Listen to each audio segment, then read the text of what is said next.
Hi, this is Larry Bauer, Chief Executive Officer of the Medicine Education Consortium, and I'm pleased today that we're going to have a conversation, a presentation about the role of pharmacists in a primary care practice. I'd like to introduce Dr. Hershey Bell, who's the Dean of the School of Pharmacy at Lake Erie College of Osteopathic Medicine, and Dr. Krahe Dombrowski, who's an Associate Professor within the Lake Erie College of Osteopathic Medicine School of Pharmacy. Dr. Bell, Dr. Dombrowski, thank you very much. Would you like to say more about yourselves for the audience? Well, I hope I'm talking to a lot of old friends here from my days in family medicine education.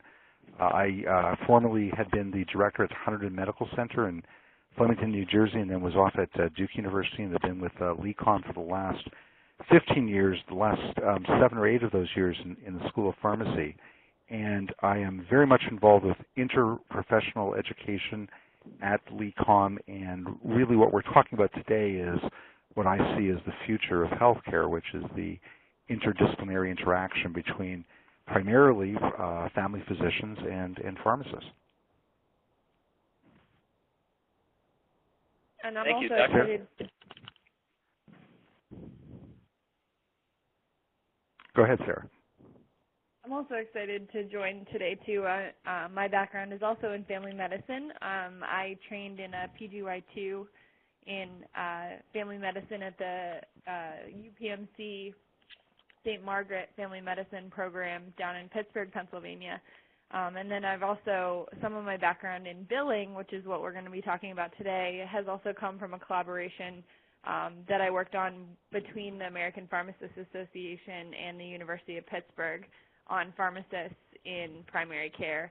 So definitely excited to integrate that and then bring my interdisciplinary education and practice background from here at LECOM to all of you. Thank you. Now I'd like to introduce Dr. Robert Nielsen, who is the Medical Director of Pinnacle Medical Group in Harrisburg, Pennsylvania, one of the partners, health system partners with the FMEC. I've known Bob for many years and know him to be an innovator who's doing some very interesting work. Dr. Nielsen, would you like to say more about yourself? Absolutely. I'm really happy to be in part of the presentation today and offer some comments as we go along. We've been involved at Pinnacle, our Pinnacle Health Medical Group, particularly on the primary health care side, at looking at ways we transform the care and the delivery of primary care in the office setting. We've had some experience with partnering with clinical pharmacists in our practice, and we're looking at how we can transform our practices to what can become truly value-based healthcare processes, and to start while we're in a fee-for-service world. So really happy to be part of this. Thank you. Dr. Bell, it's all yours. Well, thank you, Larry, and I'm so glad that we're all together on this call because, again, I think what you're going to hear today is very much the future of medical practice and something we all need to get excited about. I'd like to start with talking about one of the things that comes up a lot when we talk about pharmacy, and it's the idea that pharmacists have changed dramatically. And when we talk about pharmacists, there is often confusion because people often have that immediate reflex of thinking of that person behind the counter at their corner Walgreens or Rite Aid, counting pills and dispensing them. Things have changed dramatically. In 2000, the terminal degree for professional pharmacy education in the U.S. has been the Doctor of Pharmacy or PharmD degree, and this was a change from a previous bachelor's degree. And what changed was an emphasis on medication management in the context of clinical care and a de-emphasis of the traditional dispensing role of the pharmacist. So when we think about pharmacists today, we're not thinking necessarily about the person who's simply dispensing. We're thinking about a person who's intimately involved in the direct management of what happens to a person when they're put on medication. Because of the change in the PharmD degree, there's also been an explosion of residency training programs and fellowships. As you heard Sarah say, she did a 2-year residency following her education. We used to have an infectious disease specialist on our faculty at our Florida campus of LECOM. She did 4 years of undergraduate, 4 years of pharmacy school, 2 years of residency, and a year of fellowship. And if you think about that, that's the same duration of training as a family physician. So the doctor of pharmacy, the modern doctor of pharmacy, really comes to the table with a very different knowledge, skill set, and attitude set than the previous bachelor's of pharmacy folks. Also, there's been a focus on what are called the CAPE outcomes, which are akin to the medical competencies, and I'll show you these on the next slide, and you'll see they relate very well to the competencies that all physicians are trained under. Pharmacists must pass the NAPLEX exam, which is the National Licensing Exam for Pharmacy, and they also must pass the multi-state pharmacy jurisprudence exam. Pharmacy, as you may know, is one of the most regulated of all the health professions, so pharmacists do need to be experts in the regulations and laws that govern practice.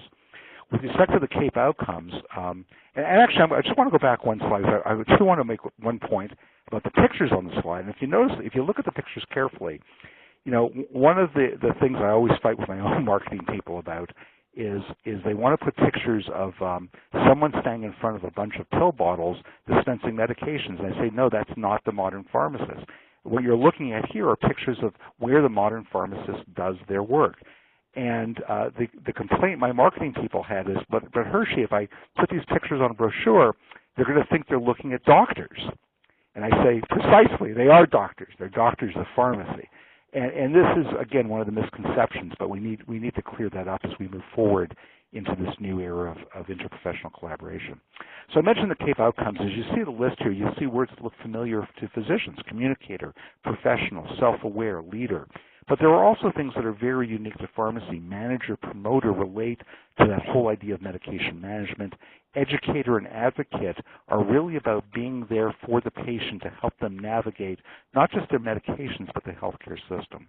And in the caption of the slide, I'm not just a pharmacist, I'm advancing the science of healthcare. And really, the modern pharmacist is trained to be an active member of the healthcare team. Now, along with this conversation about the new pharmacist is an important conversation about provider status. As you know, physicians primarily are paid under Medicare Part B, recognized as providers under the original Social Security Act, which was introduced by President Lyndon Johnson in 1964. At the time, pharmacists were not included because, quite frankly, they weren't providers. They were dispensers of medication. But as pharmacy evolved, there became a disconnect between how pharmacists were recognized by payers and what they were actually doing. The map in the slide actually looks at state-level designation of provider status. As you can see, the majority of states, and unfortunately my own state, Pennsylvania, is not one of them, but the majority of states do recognize pharmacists as providers, which means for Medicaid patients in those states and for some private insurers, pharmacists can actually be paid in similar ways that other providers are paid. But on the national level, because that's where Medicare exists, pharmacists are not recognized as providers and cannot bill or be paid under Medicare Part B. But there is currently active in both the House and the Senate with bipartisan support legislation to move provider status forward. And it's the thought within pharmacy circles that this will likely happen within the next 1 to 3 years. And when that happens, there will be a seismic shift in not only the locations where pharmacists can practice, which, by the way, could be every physician office in the United States, but also the scope of practice of what pharmacists can do. Tom Menigan, who's pictured to the right of this slide, is the CEO of the American Pharmacists Association, and he's been a strong advocate of provider status under Medicare Part B. He says the legislation is about getting pharmacists on the care team, giving them the ability to practice to the greatest extent their respective states allow. Patients recognize pharmacists as providers, physicians recognize pharmacists as providers, some states recognize pharmacists as providers, but federal law has not evolved to allow access to pharmacy services. Medicare patients need better access to care, and pharmacists are part of the solution but not yet part of the Medicare team. One of the curious things I want to point out here, if you look at the logo of the APHA, you see it's a hand holding the traditional mortar and pestle. And the thing about the APHA, because the PharmD degree became the standard in 2000, a lot of APHA members are not PharmDs. They are the bachelors of pharmacy folks that existed before the PharmD degree came into place. So even within pharmacy, and I'm saying this to be completely honest about this, there is some disconnect between different factions in pharmacy about whether this is important or not. And clearly the pharmacists who've been trained from 2000 forward see the real importance of moving forward, although those that were trained in my era, the 70s, 80s, 90s, may not be as excited about this need to move to provider status. But I think if you look at the profession overall, there's a general sense that we must move forward, and Tom Menigan, who oversees this larger group, is clearly on the side of moving forward. Now, these next set of slides highlight a person you probably don't know, but you really need to know, and that's not Barack Obama, as you can see in one of the pictures, but it's Scott Giberson. Rear Admiral Scott Giberson, who happens to be an honorary doctoral recipient from LECOM, is also a person I'm proud to call a good friend. Scott, when he was chief pharmacist of the United States, and many of you probably don't even know there was a position called chief pharmacist, wrote one of the most important reports on the role of the pharmacist in healthcare. I'm going to highlight that in just a moment. In the two slides on the left side of two pictures on the left side of the slide, that's Scott actually as a guest of LECOM talking at the Chautauqua Institution and actually posing with one of our security officers who's also in the military. But I'm very excited about the picture on the right where you can see Barack Obama in the background. Scott actually led the United States Public Health Service forces in Western Africa to eliminate Ebola virus. And Scott was in charge of that entire effort, and you can see him being congratulated by President Barack Obama. But Scott, when he was chief pharmacist, wrote a very extensive paper called Improving Patient and Health System Outcomes Through Advanced Practice Pharmacy, a report to the U.S. Surgeon General, 2011, Office of the Chief Pharmacist. I was honored to have written a letter in support of this document to the Surgeon General, and the Surgeon General, Regina Benjamin at the time, did endorse the report. And what he said in this report is that pharmacists are remarkably underutilized in the U.S. healthcare delivery system given their level of education, training, and access, and one of the most evidence-based decisions to improve the health system is to maximize the expertise and scope of pharmacists and minimize expansion barriers of an already existing successful healthcare delivery model. And Scott's point in this paper, where he presented over 1,000 papers of evidence about the pharmacist's role, is that if you think about the American population, about 60% of Americans have at least one chronic disease, or at least by 2020, that's predicted to be the number. Of that 60%, over 80% will be on multiple medications to manage chronic disease. And, what I'd like to say is, as a physician, and I'm a pretty good physician, like you all are, I'm sure, I can diagnose diabetes in 5 minutes. Once I diagnose diabetes, how long does that person have diabetes? The rest of their life. And Scott's point was, if we want to maximize the healthcare system, why not deploy pharmacists to work with patients once the diagnosis is made to help them maximize their outcomes and the management of their illnesses and free up the physician time to get back into that diagnostic realm with the patients that are coming through the system. And you saw that sort of symbiotic relationship between management and diagnosis, physician and pharmacist. Now, the question is, how do we afford to include pharmacists as part of the healthcare team? If everything that Scott said is true, pharmacists need to be more involved. We need to deploy them in physician practices. And right now we don't have provider status to pay under Medicare Part B. How do we afford to do this? And the real answer to the question, I think, is how do we afford not to do it? And this comes again from Scott's report.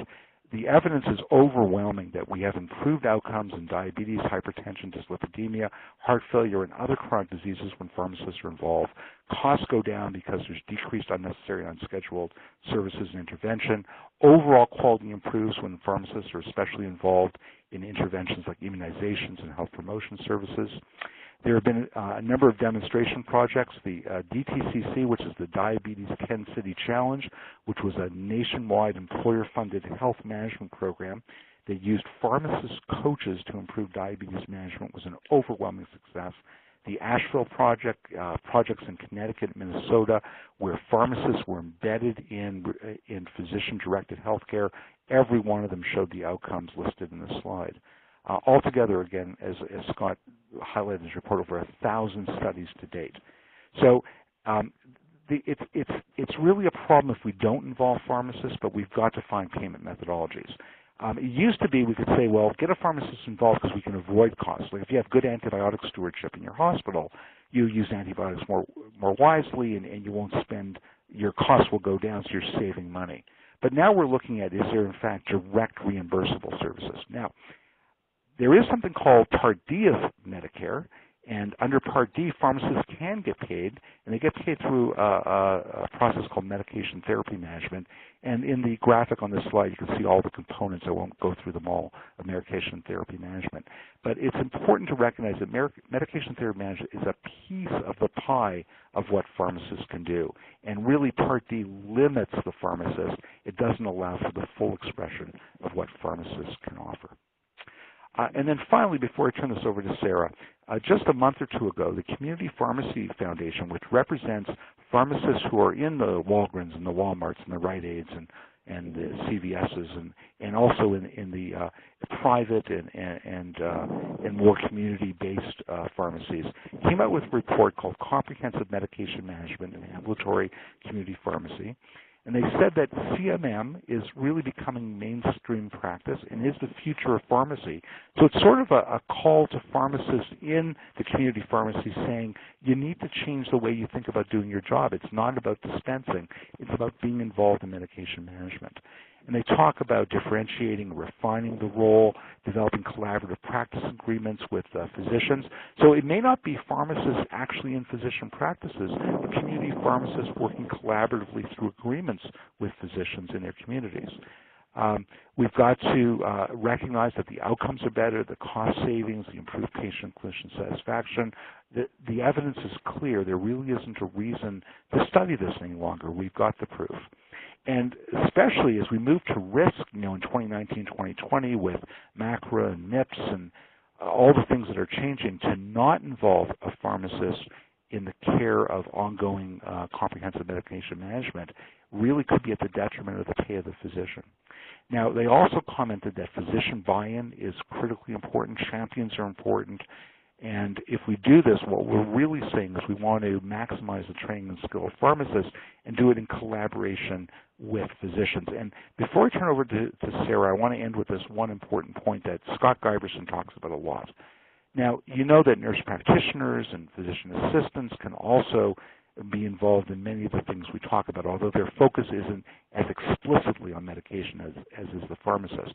But the one difference, and I'll highlight Pennsylvania again, because Pennsylvania right now is about to pass legislation to give nurse practitioners the ability to practice autonomously without need for supervision by physicians. Pharmacists have never asked for that. What pharmacists want to do is be collaborators with physicians, and I think that really distinguishes the pharmacy profession. So with that, I'm going to actually turn the slide set back to Larry, who will give it over to Sarah, who can then talk about specific payment strategies. Before I do, I'll just pause for any questions at this point. Hershey, as you've looked at these collaborative arrangements and agreements, have there been any models that have been placed out there, particularly for if a practitioner is unable to bring a pharmacist into the office, which I know Sarah's going to address? What about the community pharmacists? Are there some models that could be used for that? In fact, there are, and there are pharmacy organizations that actually can assist physicians and pharmacists in crafting those agreements. State associations can also be involved in helping physicians and pharmacists who want to work together and craft these agreements. And Sarah's going to touch on this, so I don't want to steal her thunder too much, but there are many models that exist, and state associations, a lot of physicians aren't aware of the resources available through their state pharmacy associations. And if they're looking for collaboration, I would urge them to contact their state pharmacy associations who really have the details about how to move forward in these kinds of collaborations. Great.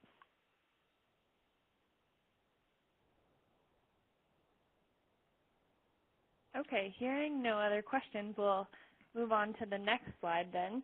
And so thank you to Hershey for the great introduction. And I think the information that he provided really sets the basis for what we're going to talk about now. And I suspect that many of you listening to this call or this webinar are already working with a clinical pharmacist, or you want to. You've done it in the past. And the real question that I think all of us have is, how do you really do it? How do we get down to the nuts and bolts of actually getting that pharmacist into your practice? And so that's what we're going to talk about now. And so the questions that we have are, can a pharmacist bill Medicare for direct patient services? And the answer is currently no, not really. And so you ask, well, then why are we talking about it today? This is a common mistake that people make when they go to their billing or their coding department and say, I want a pharmacist and I want them to bill for their services. And the billing department's going to tell you a pharmacist can't bill for their services, and that's because of the lack of provider status and the need for that legislation to pass. There are a handful of mechanisms, one being diabetes self-training, self-management training, that pharmacists can bill, but they actually have to be tied to a Part B provider regardless. So whether it's the pharmacy for dispensing Part B equipment or a physician. So there is some tie still needed there. But really, a pharmacist cannot bill for their services. What can happen is that a physician can bill Medicare for pharmacist-provided services. So this absolutely can happen. The key here is that the pharmacist-provided services are billed using the physician's NPI, National Provider Identification Number. So pharmacists have NPI numbers. I have one. I'm able to provide immunizations, and to do that, I needed an NPI number. So I have my own, even though I'm not technically a provider under Medicare. But the way that the pharmacists do this is they provide services incident to the physician. And we're going to go over in a few minutes that definition and what that really means. But another question that you probably have is, why are we only caring about Medicare? As family physicians, you probably have commercial patients and Medicaid. Medicare actually may make up a small portion of your patients. The important thing to consider is that Medicare's rules are law. And so we can't bend them or change them or anything like that. And so that's held as a standard, and other insurance companies tend to follow suit. So if Medicare says okay, then Medicaid may follow, commercial plans may follow thereafter, as well as you actually in your health systems have the opportunity to negotiate with Medicaid programs and commercial programs. So if you want Medicaid or commercial programs to reimburse pharmacist services, you can actually negotiate for those things. With Medicare, there's no negotiation, unfortunately. So with that, we look to Medicare to see how can we do it under that system, and then therefore typically the commercial and Medicaid plans will also follow suit and be able to do that as well. So heading over to the basics, so a pharmacist or other auxiliary personnel should be an employee, a leased employee, or an independent contractor of the physician practice in order to bill incident to the physician. This means that the pharmacist or other personnel must be a direct expense of the billing entity. And so what that means is there has to be something involved expense-wise in the pharmacist providing services that comes from the practice. So, for example, one of the questions was, are there models where pharmacists in the community are providing services to patients? That might be a far stretch to be able to prove incident to that the pharmacist in the community is an expense to the practice. There can be change of hands of payment, so you could pay someone to provide these services, but it doesn't require it. So for example, many pharmacists who are in physician offices are there because of their faculty in schools of pharmacy. And so there may not be direct payment from the office to the pharmacist, and that's not required as part of this. What it does require, though, is that the pharmacist services in the office require some expense. So whether it's printing, the EHR, whether the medical assistant or nurse who provides support to the physician are there to provide support to the pharmacist as well. So all of those things allow for the pharmacist to be listed as requiring an expense of the office. We'll go over direct versus indirect supervision as well, because this is important in each of the Incident 2 billings. And then the services discussed today are also specifically for outpatient physician practices, and it's point of service 11. And if you don't know what that means, when you go about to do this, talk to your biller because they'll know. There's different places that physicians can practice, and it changes how you bill Medicare. But the place of service is an outpatient physician practice, not a hospital-based clinic. So you may see some pharmacists in things like anti-coag clinics or other discharge facilities and things like that. Those services have separate billing mechanisms available, and they won't fit exactly what we're talking about today. So these ones are for your everyday outpatient physician practice. So when we talk about Incident 2 billing, what we're really talking about is that the physician can delegate care to other healthcare practitioners. And you may be most familiar with this when you have one of your nurses do a nurse visit, and they just do a blood pressure check, and they can record on the patient, and you can bill for their service for that. This would be done similarly. So to whom can the physician delegate? CMS defines it as auxiliary personnel. And so what you're wondering then is, are pharmacists counted in auxiliary personnel, or do they mean medical assistants and nurses and nurse practitioners? And we'll go over CMS's definition for that in just a second. In order to bill Medicare for Incident 2 billing and really anything, the care must be medically necessary as well as usual, customary, and reasonable. And so I think all of us can recognize that this is an expectation for care, that you're billing Medicare. You don't want to be billing a level 5 visit for every single patient that you see, because typically that's not going to be usual, customary, and reasonable for what you're doing that day. So making sure that whatever you have the pharmacist doing for the patient also fits your standard of care. And then, as I said before, the billing actually happens under the physician's NPI.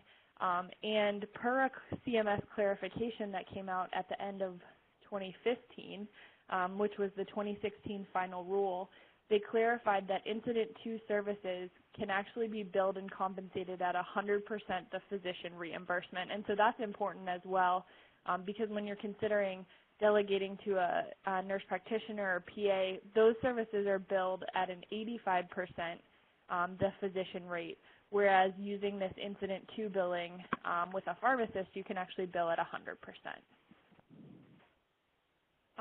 And so this slide, I think, actually isn't going to appear just as I had hoped, because we're not in PowerPoint. But so the question is, can pharmacists bill Incident 2? And we'll make sure to update the slides afterwards so that you have the exact slides. But the American Academy of Family Physicians actually wrote a letter to CMS in 2014 asking the question, we, the AAFP, cannot find anything in Section 60 that would exclude pharmacists from this definition of Incident 2.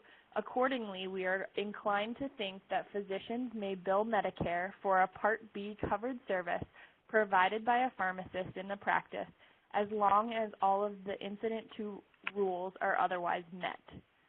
CMS then responded with a long response, but the summary of it, one quote being, in your letter, you asked that we confirm your impression that if all the requirements of the Incident 2 statute and regulations are met, a physician may bill for services provided by a pharmacist as Incident 2 services. We agree. And so that allows us to confirm that pharmacists can serve as auxiliary personnel and can, in fact, bill Incident 2 for these services. Services that may be billed Incident 2, for example, ones that you're already providing in your clinic or hope to be providing are annual wellness visits, for example, chronic care management codes, and routine office visits. So each of these are just examples of some of the codes that you may bill Incident 2. It's not all inclusive. There are others out there. But these are ones that you can definitely put into practice now. And we're going to go over each of those and the nuances of each of those as well. Another code that you may be thinking about utilizing pharmacists is in transitions of care. And we all know that some new transitions of care codes came out about 3 years ago. In the details of that code, pharmacists can certainly assist with transitions of care, but the actual codes require that the patient must have a face-to-face visit with their primary care provider or with their physician in order to bill that code. And so pharmacists can assist. They can do that medication reconciliation that's required or do the follow-up calls, but ultimately the patient does have to see the physician for that code. Sarah, this is Bob just jumping in if you don't mind. One of the interesting things is in the PQRS statutes that many of us are working towards right now, the appropriate documentation and management and monitoring of those transition of care med reconciliations is becoming a very key point to be able to report on, and shows a quality outcome. So all the more reason to consider that as part of the package, I think. Absolutely. Thanks for that addition. And we'll be talking also about performance metrics, and that goes right along with it. But and Bob brings up a great point with that. Certainly the pharmacist can assist with any other visits that you're doing in your office and not just seeing the patient independently as referenced here. So looking specifically at the annual wellness visit, you can see that this service is available to patients once a year after they turn 65. So specifically for Medicare Advantage patients, so the ones that have Medicare Part C, they're allowed to have an annual wellness visit once per calendar year, so anywhere from January 1st to December 31st. Medicare Part B patients have to have these visits once every 366 days. So you can get paid for it after 366 days since their last visit. The annual wellness visit, you saw 2 separate codes, and there's really actually 3 codes. When a patient turns 65, they're eligible for the Medicare Welcome to Medicare visit. Following that, they're eligible for an initial annual wellness visit and then a subsequent annual wellness visit. And the pharmacist can perform, start to finish, both of the initial annual wellness visit and subsequent, but not the initial Welcome to Medicare visit, because that's considered introductory physical exam. And so annual wellness visits, as you all know, are focused really on screenings, immunizations, and then management of chronic disease and medications. And so this is a great area to have pharmacists involved with this process, because this is right in our wheelhouse. And as Hershey said, there's no diagnosis going on in annual wellness visits. It's really on chronic management and care planning, and as well as screening and looking to the future. And so this is a great place for pharmacists to be involved in this process. And some practitioners have actually noted a benefit to physician separation from these visits. So first, it may decrease the focus on acute complaints. So I can imagine many of the physicians that I've worked with have noted that they bring a patient in for an annual wellness visit, and they're trying to ask them about their colonoscopy and their prostate exam and all of that. And the patient wants to focus on their knee that is hurting, or the fact that they're sick that day, or whatnot. And it's very difficult to do. And you certainly can have those visits as well, but it can be difficult to focus on the preventive screening. And so having a pharmacist involved, the patient may actually be less likely to focus on those acute complaints and more likely to focus on the chronic management. And then similarly, having someone else there asking the questions may also increase the amount of information received or known by the team. So sometimes patients view their physician in a very paternalistic way. They look up to the physician. They don't want to disappoint you. And so they don't want to tell you that they're not taking their medications or that they can't afford them or something like that. But they would be willing to tell another member of your team that. And so pharmacists may be a great asset for that as well. And one thing to note about annual wellness visits is that it requires direct supervision by a physician for a pharmacist. And so what this means is that the physician has to be within the office or within the suite where the visit is taking place at the time that the visit is taking place. It does not mean that the physician has to see the patient. So just to note that the physician has to be present, but they don't have to see the patient. The pharmacist can do the annual wellness visit start to finish. Any questions on annual wellness visits or comments? I'll just add one comment. This is Hershey. There are a number of payers, and we have one in Western Pennsylvania, one particular payer, who actually incentivize physicians to complete annual wellness visits because they're interested in seeing the metrics for quality improve, and they want to use the mechanism of the AWV. And because it's so burdensome for some physicians to do this, having a pharmacist do it not only allows for a specific mechanism of direct reimbursement, but a potential bonus on top of that. So you might want to check with your commercial payers and see if any are offering incentives for completion of AWVs. Yeah, I think the other point that Sarah makes is, as she speaks about the physician separation, we all know that with the manpower issues that we're dealing with in primary care, the importance of developing a healthcare team surrounding physician leadership, physician provider leadership is going to become critical for us to meet the demands of patient care. We've had some experience with having a different focus of conversation with some RNs and LPNs and with some work we've done with the pharmacists. And it is truly amazing how you get a different complexity and viewpoint of what the patient that you've seen for 20 or 25 years is all about. It's been a real positive experience. Thank you both for your addition to that. The next area is chronic care management codes. And so these came out about 2 years ago, and it provides coverage for at least 20 minutes per month of non-face-to-face care for patients' chronic diseases. And so there's a number of requirements for the office in order to qualify to bill these codes, which are sometimes a burden to the office or a barrier. But what it really allows for is for all of that work that you're doing to keep your patients healthy and out of the hospital. And so I think it really embodies the focus of family medicine to really provide care to your patients in the community. And so it can include the cumulative effort of all members of the office, so the medical assistants, the nurses, but also the pharmacists. And so one role that I take in the internal medicine practice that I practice in is to help manage patients' insulin.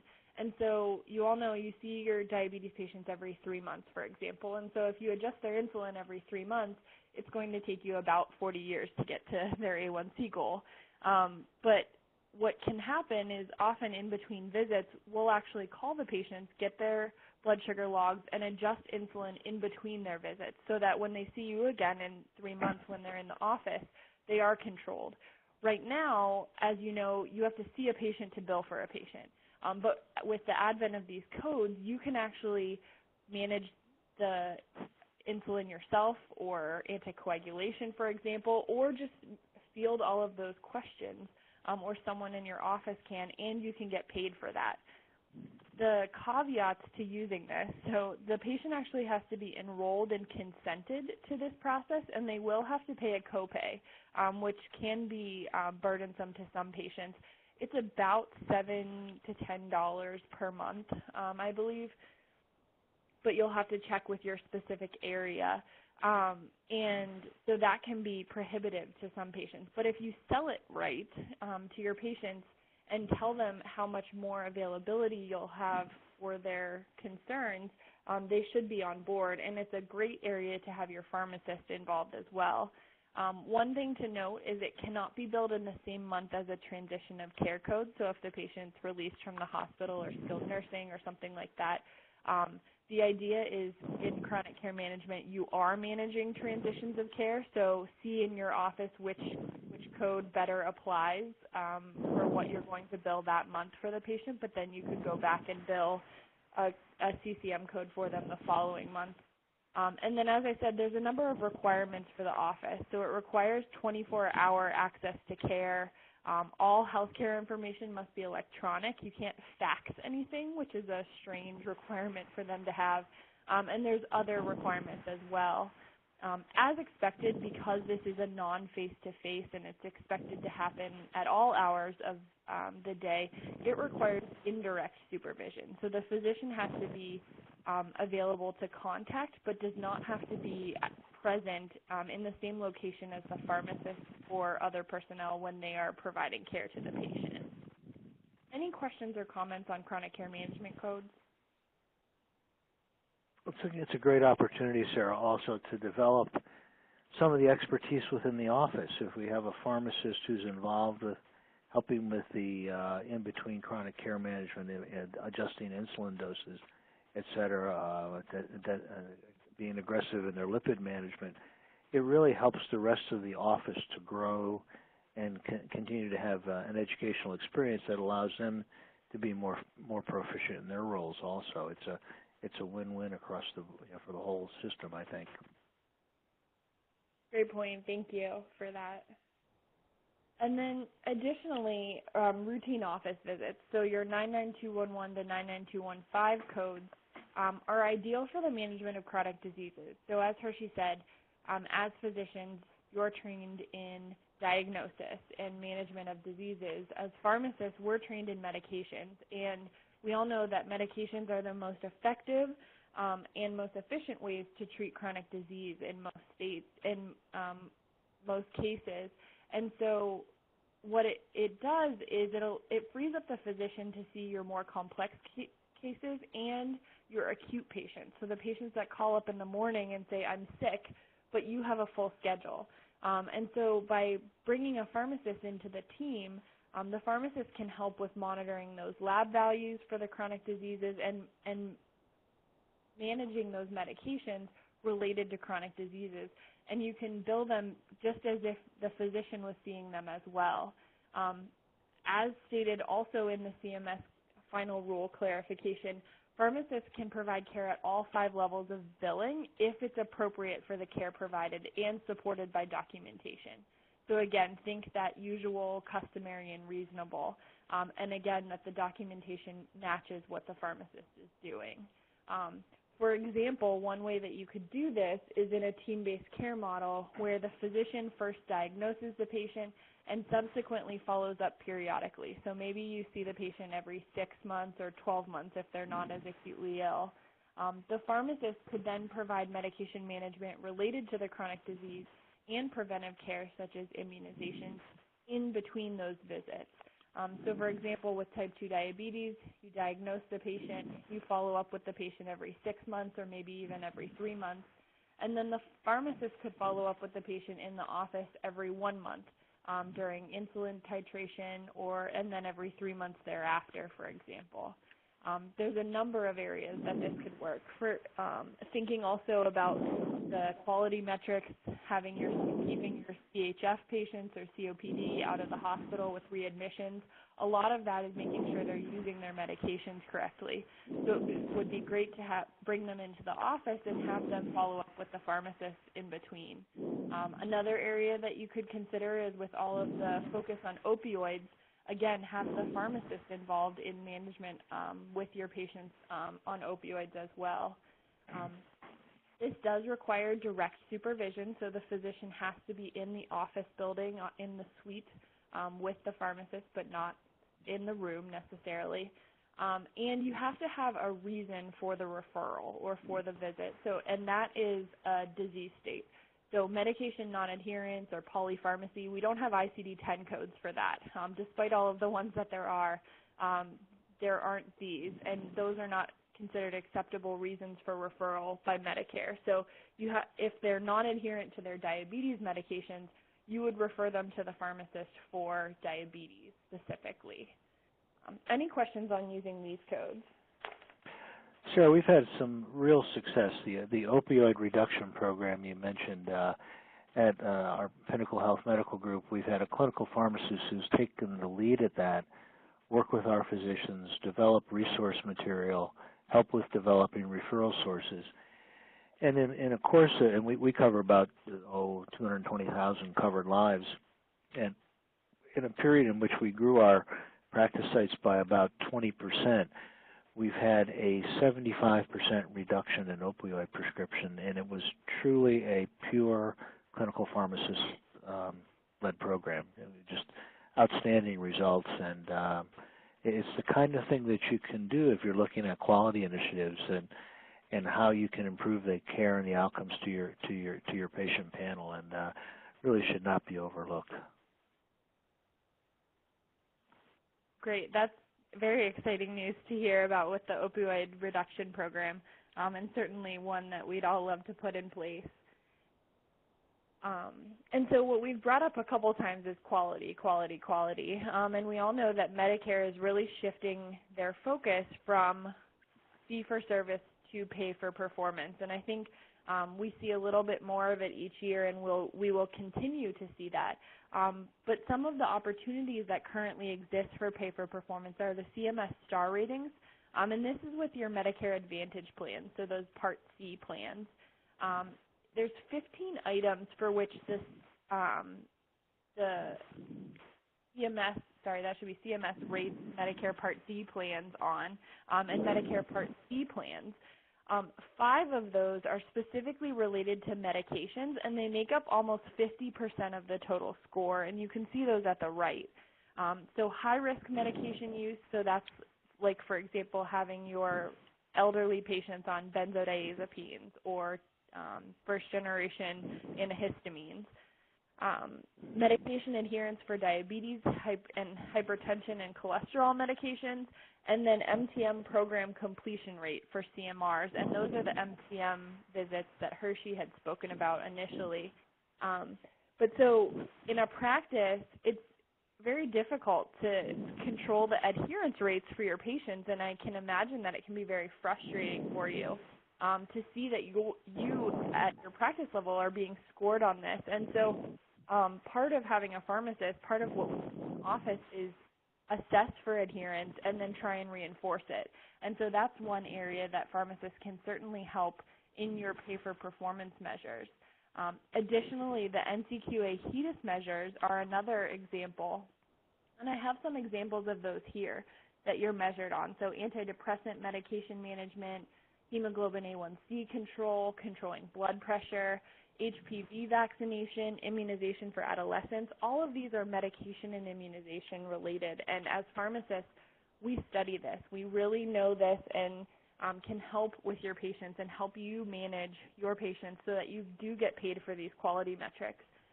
Another that was mentioned was the PQRS standards, constantly a focus in how you're being rated and ultimately then how you're being paid. So the question is, what about these incentives? So the insurances are clearly benefiting from your compliance and your patient's compliance. So Medicare is paying them better, and so therefore they're passing their reimbursement on to you.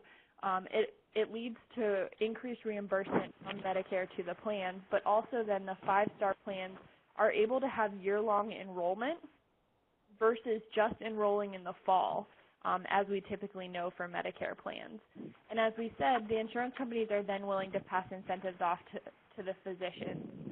So that helps, you're able to capitalize on those incentives when you close gaps in care and with your undiagnosed condition codes. So you're having to bill for those HCC codes.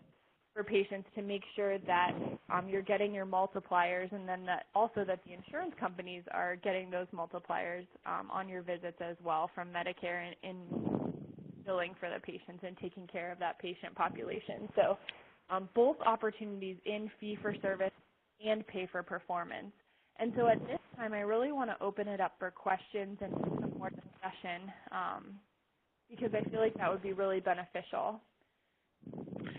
Sarah, let me ask you a question from your perspective as a practicing ambulatory clinical pharmacist. What's the most important barrier that a physician needs to overcome if they're hesitant about collaborating with a pharmacist? What advice would you give the physician, or what is it they need to be thinking about that can get them over that barrier? I think a lot of the barrier that I've seen in the past is a fear of losing control, I think would be the biggest thing. And really, the relationship can expand over time. So often anticoagulation is used as kind of a starting block for a lot of things. And so the physician will let the pharmacist manage their warfarin, and then you see them allowing the pharmacist to manage their diabetes patients and then expand from there. And so certainly start slow if that's a fear of yours. And also talk. So you're not turning your patients over to these pharmacists and then never seeing them again. So you'll be continuing to function as a team, similarly to how if you have a patient that you can't control with heart failure or uncontrollable hypertension or something, you're going to refer them to a cardiologist. And then the cardiologist sends them back to you with their recommendations and for follow-up. And so it becomes a consistent relationship over time. And I think that's really the most important aspect, is realizing that it's a team. And as pharmacists, we're not looking to take your patients from you. And if anything, it's really solidifying that relationship in that the pharmacist is actually billing under your NPI number and really is solidified as a team to Medicare as well with you. And just as a short follow-up, if I can, just for a moment, can you just, because I'm not sure that all of our physician audience is educated on this, but can you talk a little bit about ambulatory care specialization and board certification? Because I think this is an area that physicians, if they knew about pharmacists who were board certified in AmCare, what that meant, may be more inclined to partner with them. Absolutely, and so similarly to how physicians go through residency and then take board certification in your area of specialty, we do in pharmacy as well to be a clinical pharmacist. That is a potential degree. It's not required, but highly suggested. And so ambulatory care certification is one of those areas of board certification. And so it involves a significant amount of study. You take a rigorous exam, and then it requires recertification every 7 years, as well as continuing education throughout that whole period. And ambulatory care is really focused around outpatient medication management. Sarah, do you have any rules of thumb? We have 17 practice sites. We have 225,000 members. No question about, as we develop a value-based healthcare system, the absolute necessity to have clinical pharmacy there. As we're trying to bridge the fee-for-service world to the value-based contracting world, any rule of thumb for you ought to be thinking about developing a clinical pharmacist role, ambulatory pharmacist role for every X number of patients? Any guideposts for that or suggestions? There are a few articles out there that talk about the ideal pharmacist to physician or pharmacist to patient ratio. And I hesitate to name one in particular because it varies significantly based on your situation. So if you're a primary care office in family medicine and you primarily see pediatric patients, you may not have the level of need for a pharmacist that primarily older population, or if you have a specialized heart failure clinic or something like that. So I hesitate to give a specific number, but there is literature out there if you're interested to to see what others are doing. And they haven't necessarily been studied across a lot of practices, but you can see in a number of the studies with pharmacists some of those examples of the ratios. So, for example, Kaiser Permanente has pharmacists extensively, and there's a couple groups out in Minnesota as well, and they have been very active with publications in looking at that specific thing and different types of services, as well as looking at having the pharmacist directly located in the physician office seeing patients versus more centrally located and providing phone-based services. Because up until recently, you couldn't bill for those face-to-face interactions, and so some of them identified that having the pharmacist centrally located and working on those quality metrics was higher yield. Mm-hmm. Great, thank you.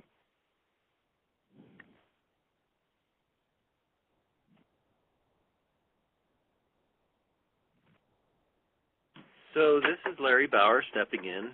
I have a sense that we've come to the end of our session today. Any final comments, Dr. Bell, Dr. Dombrowski, or Dr. Nielsen? All I would say is, having lived in the world of pharmacy for 7 to 8 years now, and understanding in great depth what the pharmacists bring to the table, I would just urge every family physician to explore the possibility, even if you're not 100% committed at this point of going this route. Explore it, talk to people, speak to those with experience, and you may be surprised at what you'll learn about the added value that pharmacists can bring to the table.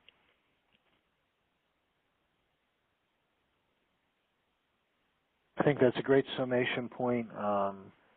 We all know that healthcare needs to be transformed. We all know that we need to do a better job of putting our patients as the center of the healthcare system, and we develop a system of care around them as opposed to developing a healthcare system. And I think this is tremendous work and tremendous opportunities, and one that I personally look forward to exploring in the future here. Thank you. So I'm going to bring things to closure.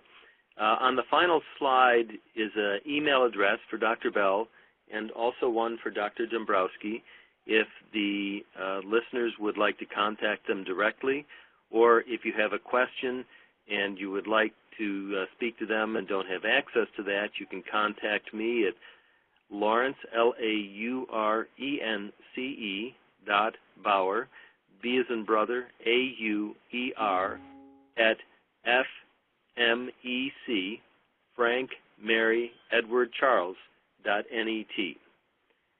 Thank you very much to the team, and have a good evening.